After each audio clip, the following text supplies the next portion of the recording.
Hey, what's up, guys? Welcome to the seventh episode of the Beyond the Assembly Line podcast. My name is Harsh, I'm Sommie. and we have another special guest with us, Anna Metke. She is the founder of Space Resources Technology, or SRT, and we'll be diving into that in a little bit. So we'll be talking about her early life and career foundations, as well as the turning point into her becoming a founder, leading with the vision, so building her SRT, as well as her current workday, and some advice for future engineers. So let's just get into it. Sommie, take it away. Hi, Anna. Well, thank you for coming out, joining us today. Happy to be here. I know you're very busy, but we really appreciate you taking the time to come. Tell us a little bit about your story. Sure. So I'm Anna Metke. I'm a co-founder of UCF's Exolith Lab, which is a lunar hardware testing facility, and I am a founder of Space Resource Technologies, which is a UCF spinoff company that came out of Exolith Lab. And we co-founded Exolith Lab in 2018. The spinoff happened in 2023.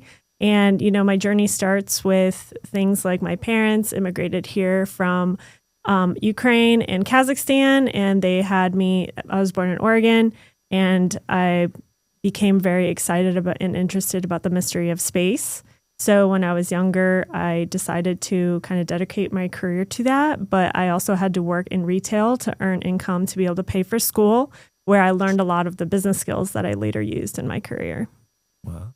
Super cool. I know a lot of people are really interested in space right now, especially with like New Glenn just launching with all the 6 astronauts, and honestly, it's gonna go somewhere. So that's the future. Correct. Well, you said that passion started at a very young age. So were you always drawn to science and engineering? Like, what were you like at a young age growing up? Yeah, when I was young, I was very curious, and I was also very playful. So I liked to make things out of nothing. So whether it was different crafting, and my dad was a craftsman, so I learned a lot of like woodworking from him and stuff like that. And I think that also being very curious about learning. So anything that was a mystery to me, whether it was like how do stoplights work, how does anything work? So being really interested and curious about how do things work, especially the mystery of how the universe works. That was like the biggest mystery for me of all time.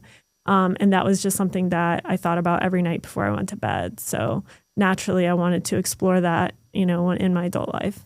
Were your parents in STEM, or was that only just something you were curious about?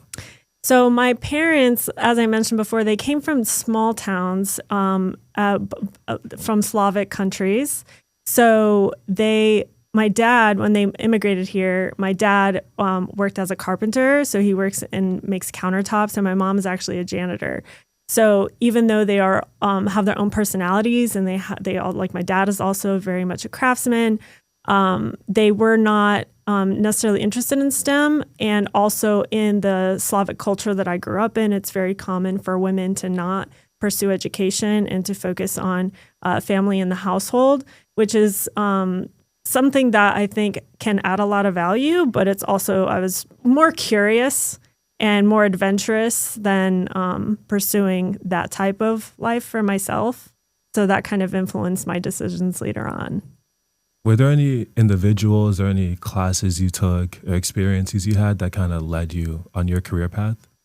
Sure. So it was very interesting. And I talked a little bit about this during the lecture for your class. So when, I had this obsession with space and planetary science and understanding the mystery of the universe. And naturally, I think our society tells us that if you want to work in space, you have to be an aerospace engineer or a physicist. So I thought that my path was going to lead me down that way. So I was working full-time in retail because I had to pay for all my own expenses and pay for school. And I started taking, I got through all my general classes. I started taking some engineering and physics classes, which I really enjoyed. But a turning point in my early career was when I actually started working in the space industry with my first research job, and then later working for the first space company that I worked for. I realized, given my experience in retail, because at that time I was in a management position in retail, so I had the management experience as well as business experience. I saw that in the space industry, we were really lacking qualities and talents that were things like organization management, project management, and leadership. So, and at that time, because this was about 10 years ago now, commercialization in space was becoming popular. This is when SpaceX was getting popular. This is when NASA started giving away a lot of grants to commercial space companies to solve a lot of our space exploration issues. So I kind of realized that if I really want to make an impact in the space industry, I think I need to brush up my skills and focus on project management and business and leadership. So I actually decided to focus my education on business management, which went against the advice that a lot of engineers and physicists gave me. But as you know, we will continue to explore through our conversations today, I think it really, really paid off.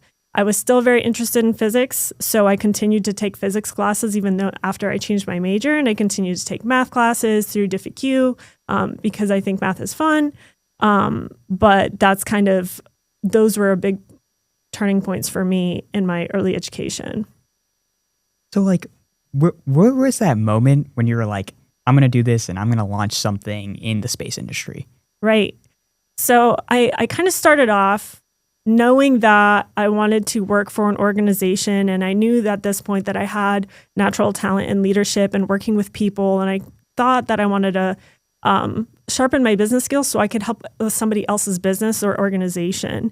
I didn't really expect to have my own business and start my own organization. But going back to my first experience, so actually here at UCF, I worked for the Center of Microgravity Research. If you guys are familiar with what that is, they do a lot of like drop tower testing, and they do a lot of research to discover how our solar system was created. And on my first day there, during my lab tour, their lab manager at the time was showing me some of the experiments that they were running to do particle collision experiments to understand how the universe was, or how our solar system specifically was created. And I was like, oh, that's so cool. And, mind you, at this point, I think I'm a badass, right? Because I'm like, I'm here, I'm working in the space industry. This is so cool. This lab is awesome. And I was like, awesome. What materials are we using for these particle collision experiments? And the materials we were using at the time were glass marble beads, like the toys you can get from the dollar store. And I was right. This was such a kick in the stomach for me, because at this point I'm realizing like, oh, we don't know anything. Like, science is a scam. We don't know anything about how the universe was made. And I was just baffled, and I was like, why don't we use better materials? And the lab manager at the time, he was like, we don't really have better materials. Here's this other sand that NASA has that they say it's kind of similar to the moon, but it's really not at all.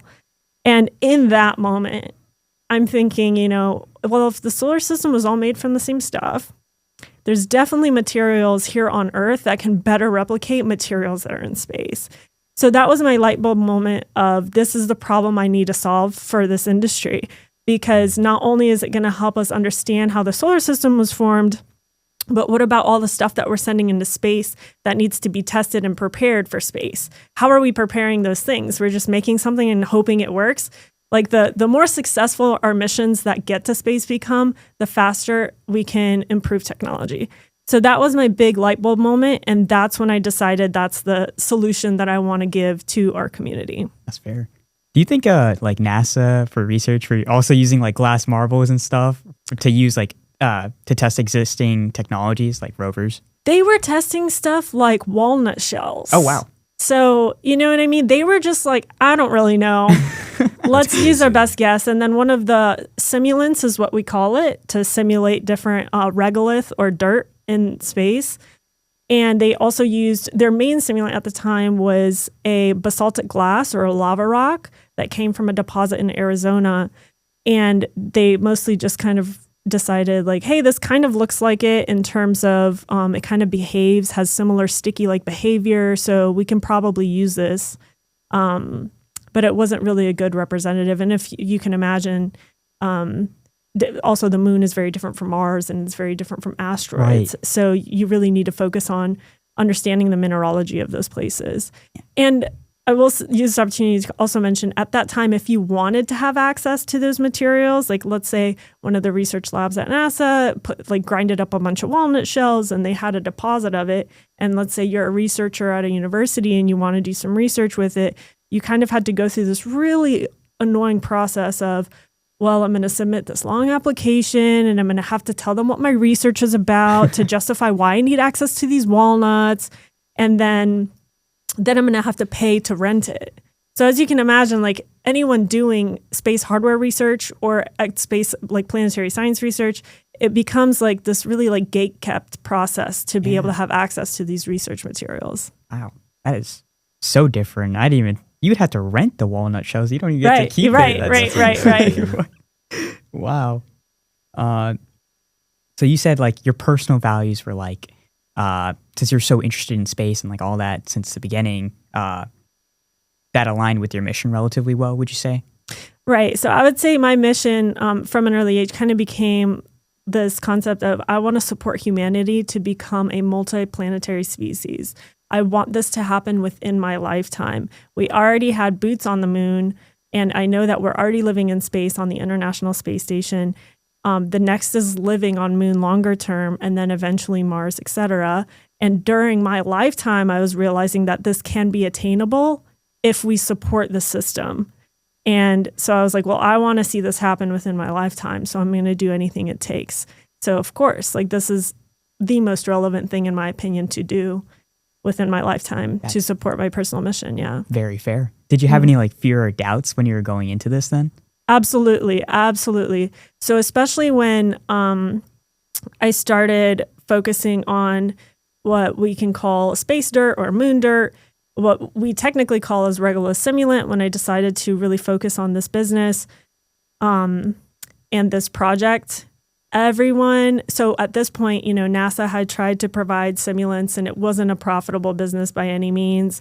There were other companies who have started and tried to sell simulants and failed. I actually got to work for one of them. It was called Deep Space Industries. It was during my undergraduate career. And within 2 weeks of me working there, we got the notice that they were going to shut down, which ended up being the stepping stones for us to co-develop Exolith Lab, which is now at UCF. But what I'm trying to say is there was a lot of fear because everybody was telling me it wasn't going to work. But I was convinced it was going to work, not just because I'm crazy. I think you do have to be a little bit crazy and obsessive to really pursue your passion aggressively, especially when people tell you it's not going to work. But the data said it was going to work because even the people that were saying like, hey, this isn't going to be a profitable business, those were the same people that needed that product, right? So, and I knew that I have all these numbers that tell me how many people are going to need my product. And then also there's data that shows how fast the space industry is growing. So, and it's interesting because I am the first person with a business background to address this issue of supporting Regulus simulants. And yeah, within the last few years, we've become profitable. So, but at the beginning, it was very scary. And, it's not helpful when you have a bunch of people like validating your fears and telling you it's definitely not going to work. That's so fair. I know I want to start something in the future. And Sommie and I were talking about this earlier as well, but it's going to be something. So this is like, thank you for telling us this. Right. And I will say that I think something that helped was finding one or two supporters.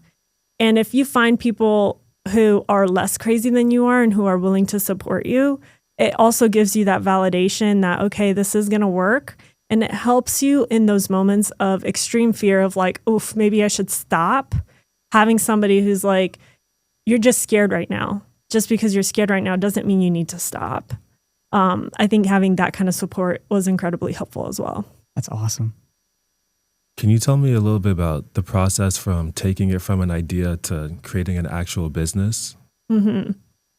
So what our journey looked like was there, like I mentioned, so at first I had this idea, right? I'm like, I want to make, dirt that's actually representative of what we find in the solar system. So the first thing I did was research and see if anybody else was doing that. And throughout that research, I got to learn about other simulants that had been using like the walnut shells or the basalt. and what, like the different NASA centers that were responsible for that, and then different companies that tried to address the same issue. And so then I kind of started aligning myself with the right people and the right businesses. So in addition to that, one of the professors at UCF was one of our, world's leading lunar geologists and astrogeologists. So he knows everything you need to know about the dirt you find in space. So I immediately started to get to know him and was like, hey, I'm very interested in this. Tell me about your history with this.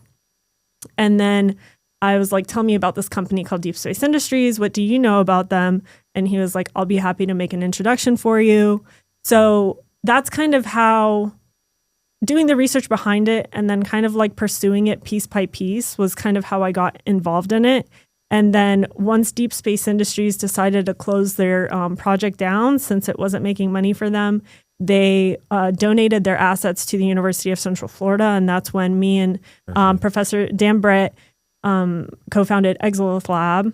And we did get to use some of the equipment that they used. But at that time, we were making, we used the bootstrapping method, if you guys are familiar with what that is. So that basically means starting very small and then only building once you have a little bit of profit and using your little bit of profit to build a little bit more.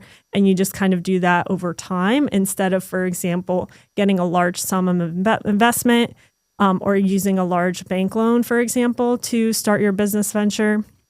And we started off making this like by 5 kilogram batches, which is like a bowl. But now we make it, in 60 kilogram batches and we ship it out by the truckload. So we started off very small and we just kind of like built the project as we could. Wow.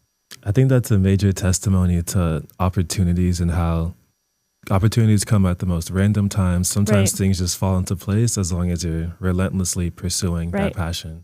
Right. And relentless definitely is a word I would describe of like my mindset when I was pursuing this. Because something inside me told me like, this is your purpose and you need to focus on this. And there was like nothing that would have stopped me at that time. So how do you stay motivated in such a technically demanding and high stakes field? That's a really good question. I think that's an important question for all people who are, want to be entrepreneurs or want to indulge in their own business ventures at some time, because it gets so difficult sometimes, right? And as you guys know, being a student, a lot of times like, why am I working so hard? And you motivate yourself by reminding yourself of what your vision is, right? Well, I want to have this kind of life, whether it's I want to have this kind of job or I want to have this type of financial freedom for myself.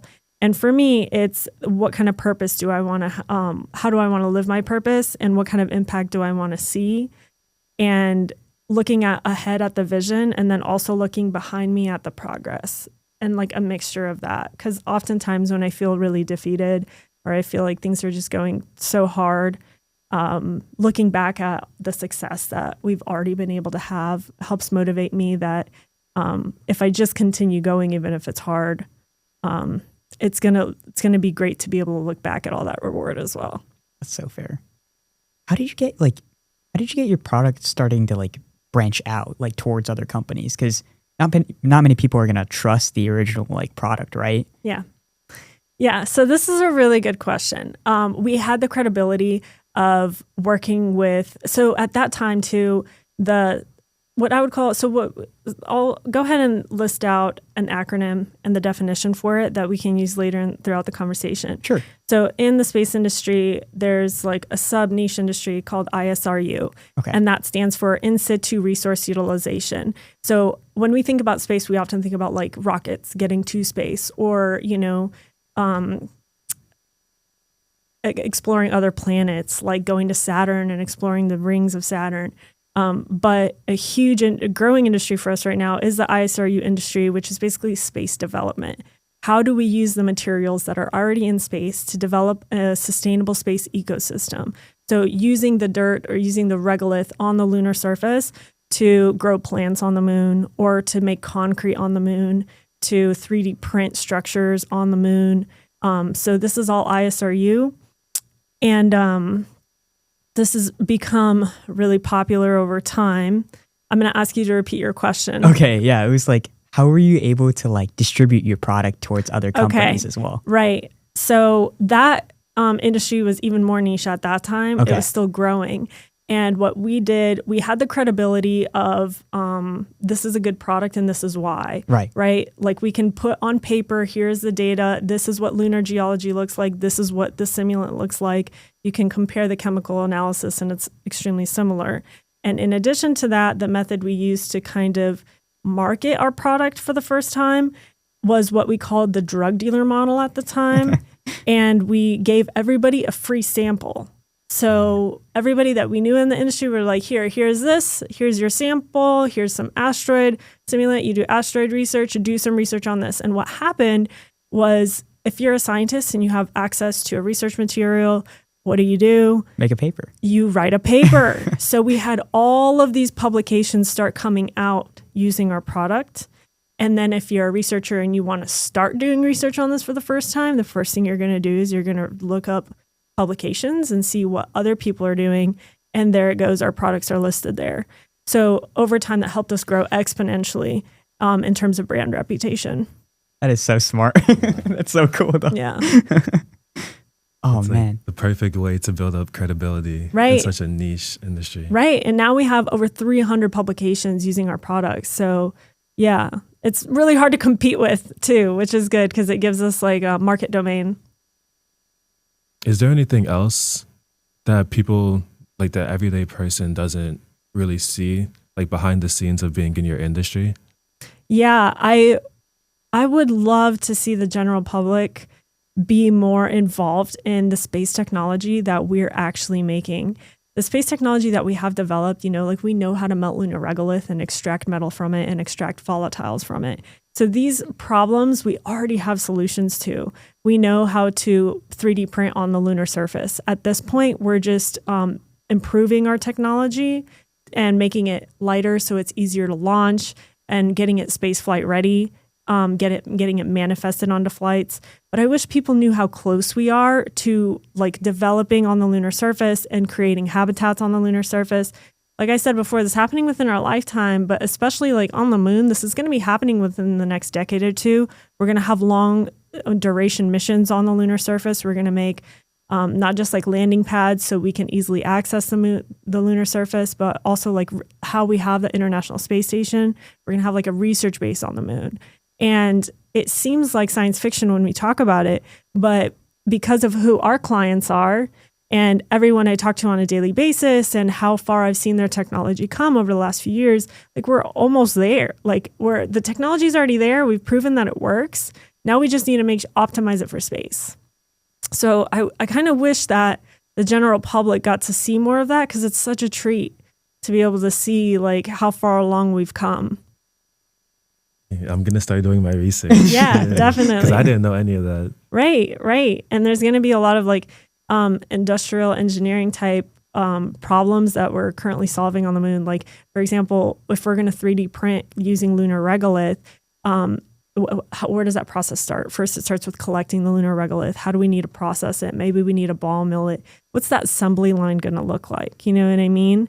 So these are all problems that we're currently looking at. And in my opinion, it's very exciting because you read about this in science fiction novels and here we are actually solving these problems because they're becoming relevant in our time frame. That's super fair. Mm-hmm. Well, then I kind of want to ask, as the CEO and founder of your own company, well, what does your day-to-day life look like? Yeah. So that definitely varies. And I will say again, we were talking earlier in conversation, my entire 20s was all spent, going to school, working multiple jobs to pay for school, and then working multiple jobs while I was building the startup because it wasn't paying me very much at the time. And something like a side quest thing I actually did during that time that was very helpful for me was I actually started an Etsy shop where I made meteorite jewelry. That also helped me understand, practice my business skills and pay for school and pay for a lot of my expenses during the startup phase. And I only recently got to a point where, I was able to work or take weekends off. This is new for me in my life. Wow. So, but my day-to-day life definitely looks like focusing on what I call self-care, but it's usually just like time management and organization. So, Sundays, it's like I take a look at what my week looks like and make sure that, I have pets. So like, do I need to take my dog to daycare on a certain day because I have an event to go to? And then something that I really value now that I'm kind of in the stage of growing the business instead of just making sure that the business survives is, connecting with myself, connecting with nature. How do I find daily peace in my daily routine? Because as you can imagine, being an entrepreneur is extremely stressful. As you guys are students too, when every moment of your life is just like some sort of stress that's coming up and all these threats, your body gets used to responding to everything as a threat. So usually I start my day off, I walk my dog, so I go outside and I try to pay attention to things like, what is the weather like today? Are there clouds in the sky today? Because that helps me kind of like get in tune with something that's not just work. And then usually work starts pretty early. I'll start checking my emails, looking at my calendar and kind of sending out any organizational messages to my team like, hey, I'm going to be busy while you're doing this, so I need you to do that. That usually starts while I'm having like my morning cup of coffee. And then just depending on how many meetings I have that day, you guys can imagine what that looks like, what kind of projects I'm working on that day. And then usually my workday will conclude and I'll usually start again by going back outside and trying to notice things about the weather as long as it's not too hot. And then after that, just focusing on different routines like physical fitness. I do aerial dancing. Yoga. Yeah. So, and that mostly, I like to say that I care about health and fitness, but it's mostly it's a mental health thing for me. It gives me a break. It gives me an opportunity to think about something other than work. It gives me an opportunity to think about something other than the problems I have to solve. I think too, once you get into like a problem solving mindset, it's really hard to get out of it. But yeah, and then I usually try to prioritize things like getting at least 6 to 7 hours of sleep. That is so great. I hopefully, I feel really, really honored that you're here today. Hopefully, we're kind of easing on the stress. I know we're still talking about work, but like this is not stressful for me at all. Yeah, this is so great. I genuinely super happy that you're here. Yeah. So then I have another question. Mm-hmm. How do you continue learning and growing as both an engineer and business leader? Yeah. So. Coming from it from an industry standpoint, I have to learn a lot all the time because the industry is evolving so fast. There's new technology coming out. There's new trends coming out, whether it's what technology we're making or what part of the lunar surface we're thinking about. Like, are we finding new resources on the moon? For example, right now, a really big topic is finding and extracting helium on the lunar surface to make fuel. And then also, like, what new companies are coming out of the space industry, who's winning proposals, who's getting funded, and what technology are they making. So there's constant learning that has to go around that. And usually that comes from going to different events, conferences, and there is a lot of like what I would call learning opportunities. There's a lot of like webinars that our industry will hold, which is where I get a lot of information. We talked earlier before the podcast about how like I'm not a social media person. So usually I try to get my information from in-person situations or talking through different people in my community. And it's really good to have members of the community that are some in like commercial space, some at NASA, some at other government organizations or education as well. So you can kind of like get the intel on what's going on from every angle. And then I do think just the natural process of being a business owner forces you to continue learning. There's new regulations that come out that you have to follow. I'm really not trying to go to jail, so I always have to learn. And I put, good advisors in place, mentors in place, as well as like accountants and lawyers to kind of teach me along the way. And I think I definitely come from a mindset of like, what can I learn instead of what do I need? What do I already know?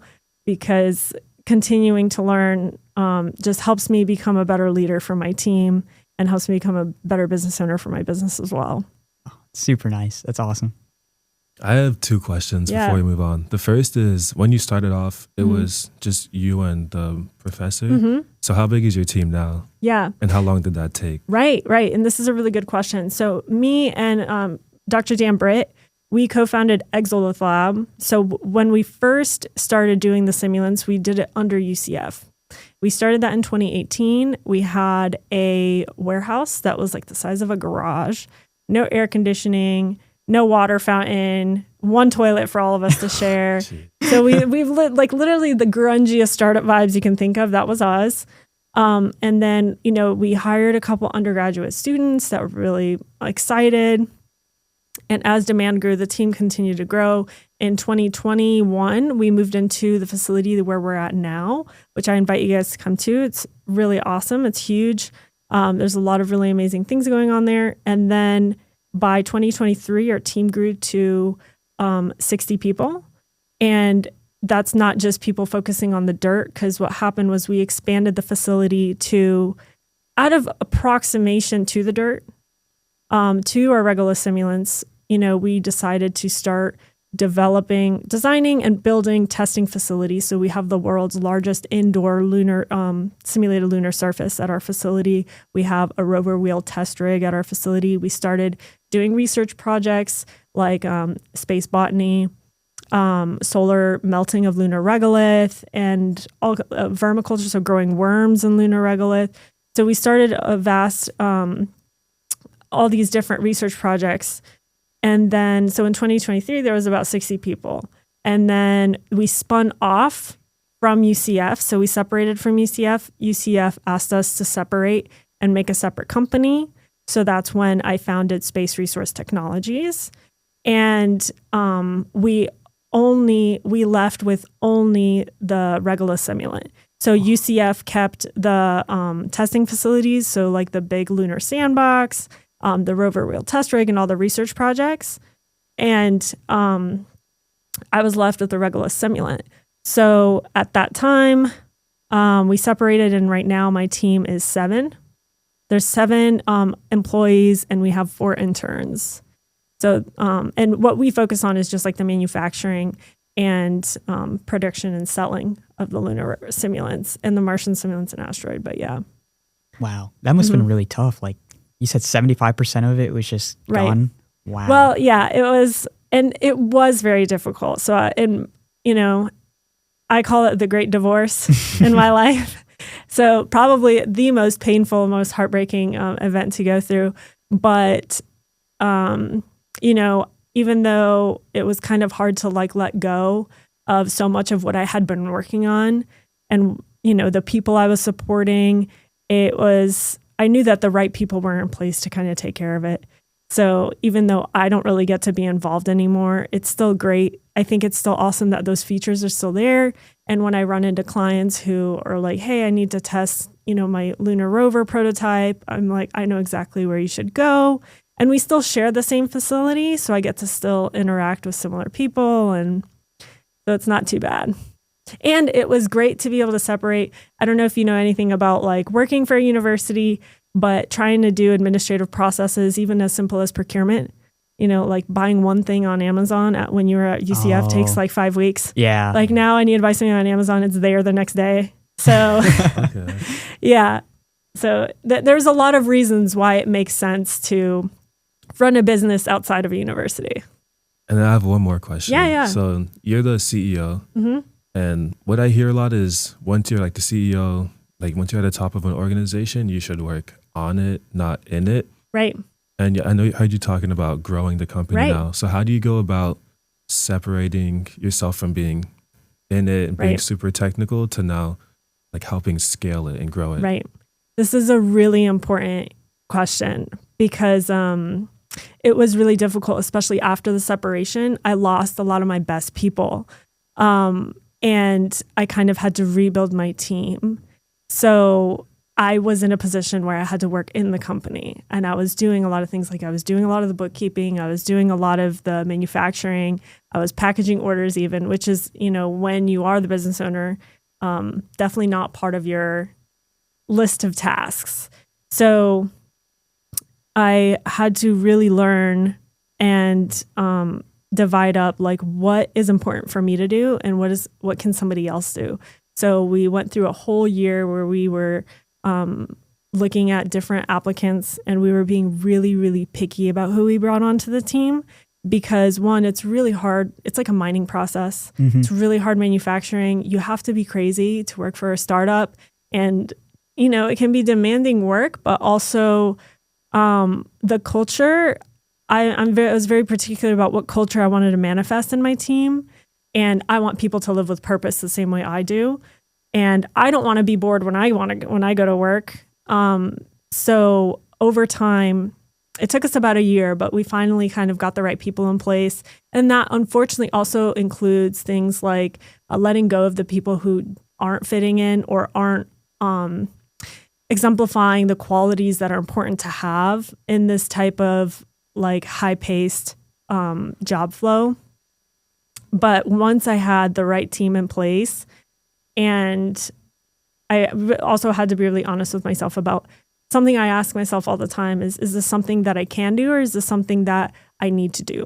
Because I also have this, I've noticed a lot of engineers, if the answer is I can do it, then that's what they beeline to. And it's like, just because you can do it doesn't mean you need to do it. I've had a lot of my engineers be like, oh, I'm going to 3D print a scoop. And I'm like, don't do that, because you can buy one from the dollar store. Like, I know you can build one, but you don't really need to. But asking myself the same question, is this something that I need to be doing, or is this the best use of my time? And being honest about my limitations. And when I notice those limitations, I outsource it, hire somebody else to do it, or just outsource it to a different company.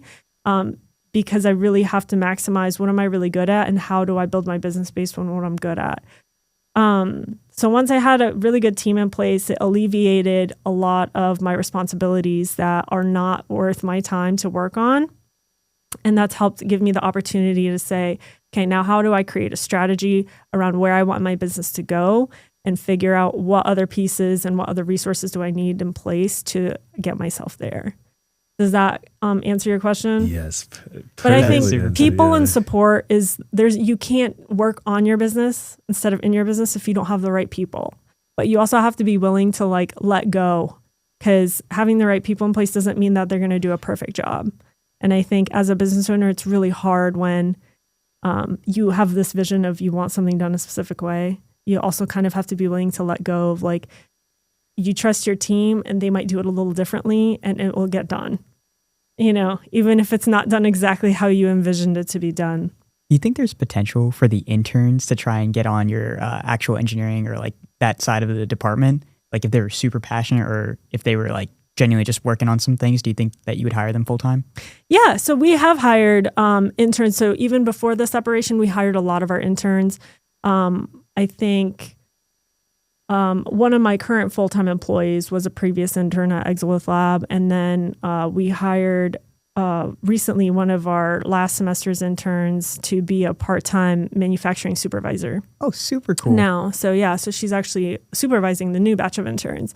So there's a lot of, and I would say the benefit of working for a small business is you have to work really hard, but you know everybody in the company, and there's a lot of opportunity for growth. And it's also, I will say, like, if an intern comes to me and starts asking me questions like, I want to stay, what do you need out of somebody who stays? I'm going to pay attention to you, and I'm going to tell you everything you need to know.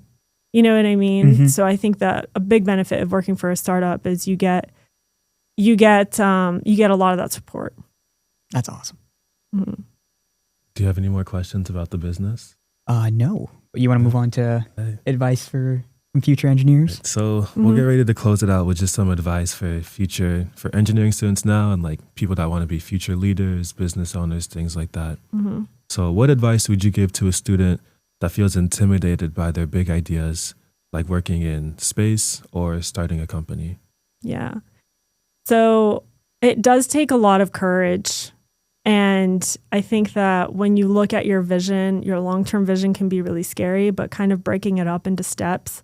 Like, okay, well, what would I need to do today to get closer to my mission or my vision? And I heard you guys tell me a story about how you made this podcast, right? And it was kind of like, okay, well, we had some ideas came together, and then, no bullshit. We got together and actually started panning it out and wrote a list of what do we need to actually do.